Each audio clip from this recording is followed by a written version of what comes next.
Welcome back to the deep dive. Okay, so today we're grabbing our metaphorical phrase book, maybe our actual wallet too, because we're jumping straight into something you probably do all the time or will do in an English-speaking place. Ordering coffee. You walk into that cafe, the smell of coffee, maybe some pastries look good, there's a friendly barista. Yeah. Our mission today is pretty simple, really. We want to give you the blueprint, like not just the words, but the whole structure, the confidence for that moment. That's exactly it. It's not just learning vocabulary lists, is it? This is about understanding the kind of hidden rules of these service interactions in English. Hidden rules, I like that. Yeah, we're looking at the social architecture, you could say. That balance between being efficient, getting your coffee, and being polite. Which is, well, mandatory. Yeah. We want you to get why certain phrases work and why being too direct, even if it feels efficient, can actually sound a bit off, maybe even aggressive. Okay, let's unpack this blueprint then, starting right at the beginning. You walk up to the counter, you've decided what you want, and usually the first thing you hear is that invitation, right? Something like, "Hi there, what can I get for you today?" Okay, exactly. That's the opening line, the cue. So how you answer that really sets the tone. It totally does. The key thing here is something linguists sometimes call mitigation of imposition, but basically it just means making your request gentle. Gentle. Yeah, so you don't sound like you're bossing the person around, making a demand. That's interesting because I think in some other languages, just saying, "I want X" is, well, normal. It's direct, gets the job done. Is this softening thing, this mitigation, especially strong in English-speaking places? It really is. It's deeply embedded culturally. Yeah. Saying, "I want a cappuccino," straight up. It kind of implies you have authority over the person. Okay. In a quick, friendly service setting like a cafe, you need to create a bit of distance from that directness. And that's why we lean so heavily on those little words. Yeah. Can and could. Yeah. The modal verbs. Right. So let's nail down those three main polite ways we saw in the examples. The classic one was, "Can I have a cappuccino, please?" Using can. Yep. Perfectly polite. Works every time. Highly functional. The other two key ones are "I'd like." That's short for "I would like," obviously. Okay. It signals a preference, not a demand.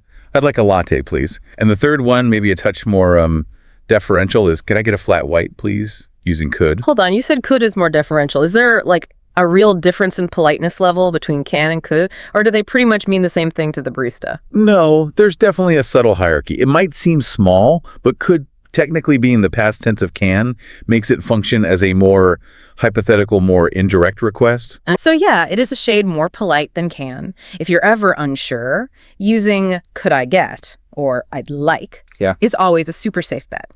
But the really crucial part, the thing all three absolutely need, please. Exact. It's a tiny word. It seems like it carries so much weight, doesn't it? It's not just like a little decoration on the sentence. Not at all. Think of it as the required social payment for a polite interaction. You could say, "Could I get a latte?" Perfect structure. But if you forget the please, you've kind of failed the social part of the transaction. It makes it sound like you just see it as getting goods, not a positive human moment. The politeness quotient, as we called it, demands please. Okay, so you've made your polite request, please include it. Then the conversation shifts back to the barista, right? They usually need more details. The clarification dance, you called it. Exactly. And the first big one is usually size. Our example had the simple, clear version. What size would you like? Small, medium, or large? Pretty standard. Yeah, but you've got to be ready for let's say, the cultural variations in sizing. Ah, right. The whole tall, grande, venti thing, even if you're not in a Starbucks. Precisely. While small, medium, large is common, especially in independent places, lots of chains use their own terms. And if you hear a word you don't recognize, don't just guess. Good point. That's where your troubleshooting toolkit comes in handy. We'll get to that. But assuming it's standard sizing, they confirm the size. Then maybe they'll ask about food if you haven't already ordered some. Would you like anything to eat? Makes sense. And then comes that really key question, the one that can actually trip people up if they're not expecting it, that phrase, "For here or to go?" Hey, this is super important terminology. It just means, are you planning to drink it for here, like sitting down in the cafe? Or are you taking it to go away with you? And getting that right matters, doesn't it? It's not just a random question. No, it has practical consequences. Often for here means you get a proper ceramic mug, maybe even a plate for your pastry. To go means disposable cups, paper bags. Right. And sometimes, believe it or not, there can even be tax implications depending on the region. So when they ask, Your answer is simple and mirrors their question. For here, please, or to go, please. Got it. So size checked, extras checked, location decided. Then it kind of wraps up with the cost, right? The example was, that'll be £5.20, please. Yep. That signals the ordering part is done. And the customer's response in that example was just, here you go. Simple as that. Handing over the payment. Here you go. Short, functional. Confirms you're completing the transaction. Perfect. Okay, but here's something I found really interesting in the analysis. The conversation often isn't just about the order, is it? There's this layer of friendly small talk woven in to make it warm and natural. Is that actually required? Well, it's not required, like grammar rules are required, but it's definitely required by cultural expectations in many English-speaking places. If you skip it entirely, even if your order was grammatically perfect and polite, you might seem a bit cold or rush. So it's moving from just politeness into rapport building. Exactly, building that quick, temporary connection. And the topics for this small talk, they seem pretty predictable, quite safe. Very predictable, and deliberately so. Non-invasive is the key. The first one is often that initial check-in we mentioned. Like the how are you today? Yeah. Hi there. How are you today? And it's crucial to remember this isn't usually a genuine inquiry into your well-being. Right. They don't want your life story. No. It needs a quick, friendly, reciprocal answer. Good, thanks. How are you? Or great, thanks, you. Something like that. It's like a little social handshake before getting down to business. A social lubricant, you said earlier. That's a good way to put it. And then, beyond the greeting, the absolute classic is the weather. Always the weather. Always. In one of the examples, the barista said something like, "It's really hot today, good choice," about an iced coffee. Yeah, I saw that. It just connects the transaction to the shared reality of the moment, creates a tiny bit of common ground. Other safe topics might be a quick compliment. "Oh, I like your scarf." Or maybe pointing out something nice in the cafe. "Wow, those muffins look amazing." Brief, positive, nothing too personal. Exactly. Non-committal. The customer should ideally be ready to respond briefly and positively to these little conversational offerings. So if the barista throws in a comment about the rain, you don't just ignore it. Ideally not. A simple, "Yeah, crazy weather today." Or something similar acknowledges it. And similarly, at the end, if they say, "Enjoy your day," or "Have a good one," You say, "Thanks, you too," or "You too, thanks," silence can feel a bit abrupt. It shows you recognize it's a friendly exchange, not just a robotic one. okay, so we've got the polite ordering structures. We know the likely follow-up questions like size and for here to go. And we understand the expectation for a bit of light, friendly chat. That feels like a pretty solid map for success. It covers the main flow, definitely. But now let's talk about when things go a bit sideways. Because let's face it, language learning can be stressful. What happens if the barista talks really fast or uses a word for coffee you've just never heard before? We need that troubleshooting kit. Yeah. Yes, this is absolutely crucial because knowing how to handle confusion is just as important as knowing the initial phrases. So the practical advice boiled down. First, always keep that politeness level high, please. Thank you. Speak clearly. Smile, it helps. Okay, basics covered. But when you hit a snag, the big mistake, I think, is panicking and just nodding or saying yes when you haven't understood. Yeah, guilty. Just to keep things moving. We've all done it. But we need specific phrases ready. So if they speak too quickly, the easiest, lowest stress option is, "Sorry, could you say that again?" See? Polite uses could, buys you a second. Exactly. Now, what if it's a word you don't know? Maybe they ask about the coffee blend, are you after the single origin Ethiopian, or our house roast, and you're just lost. You can simply ask, "Sorry, what does that word mean?" Or even just, "What does that mean?" Pointing vaguely, perhaps. Or, maybe even better, phrases that help you guide the conversation without needing to know the specific term. Like asking about options you do know exist. Yes, that's really smart. For example, asking about milk. What kind of milk alternatives do you have? Right. Right. That shows you know there are alternatives, and it puts the list back on them. Gives you time to process and choose. Or asking for a recommendation is another great tactic, especially if the menu is overwhelming. Could you recommend something not too strong? Or which of the pastries were baked today? So asking for help or clarification isn't failing. It's actually managing the conversation successfully. Precisely. You're staying in control. I remember reading about someone who ordered for here, but wanted to take the drink away, and they got confused by the ceramic mug.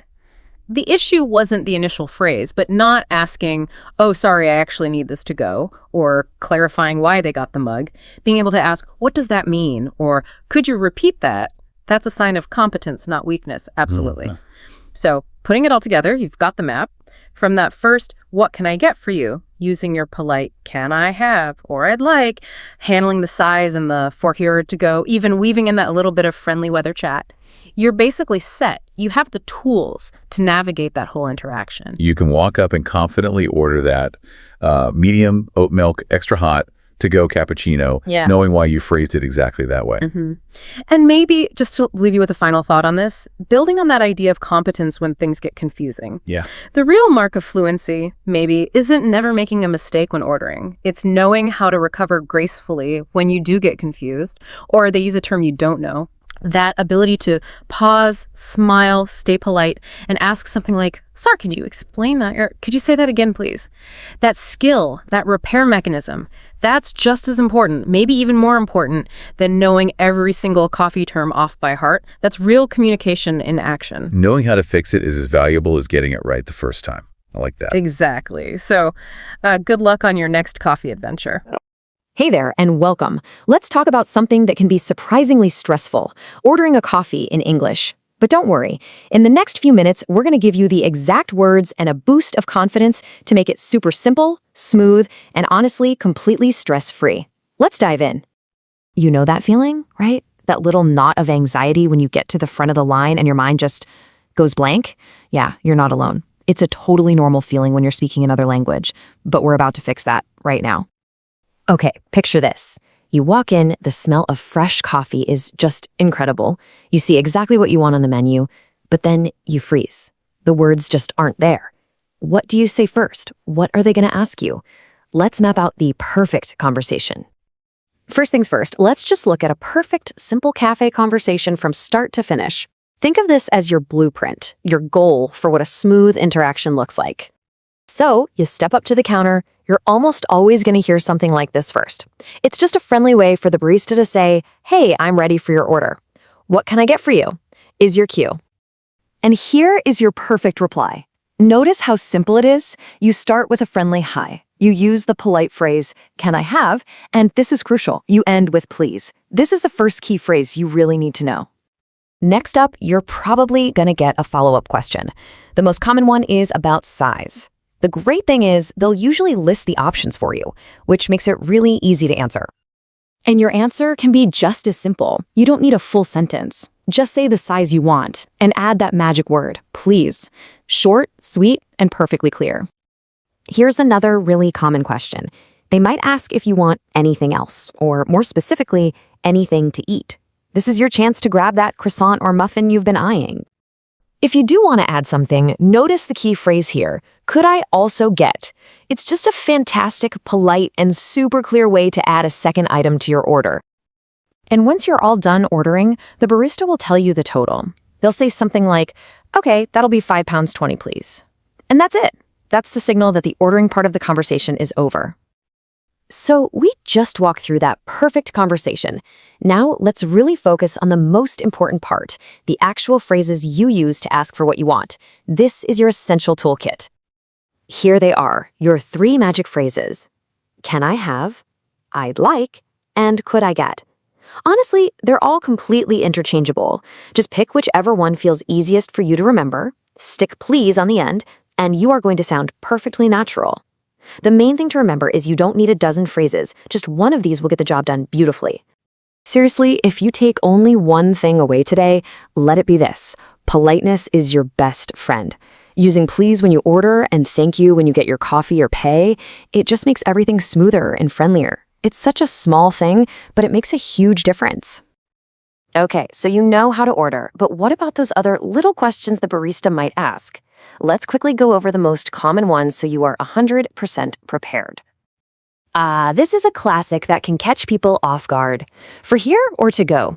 All it means is, are you going to sit down and enjoy your order in the cafe, or are you leaving with it? Oh, and a little tip. If you're in the UK, you might hear to take away instead of to go. Same exact meaning. And look how easy the answers are. If you're staying, just say, for here, please. If you're leaving, you say, to go, please. That's it. That's all you need. All right, you now have all the essential building blocks for this. To wrap things up, let's just cover a few final tips to make sure you walk into that cafe feeling totally confident, because you can absolutely do this. Okay, let's run through these real quick. We've already talked about politeness. It's key. Speaking clearly and adding a smile can really help. And this last one is so important. If you don't understand something, don't panic. Just calmly say, "Sorry, could you say that again?"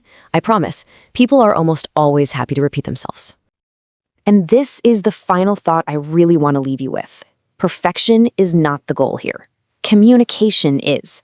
Baristas talk to people from all over the world every single day. They will absolutely appreciate your effort, so please don't let the fear of a tiny mistake stop you from getting that delicious coffee. And there you have it. You're equipped. You've got the phrases, you know the answers, and you've got the confidence to order exactly what you want.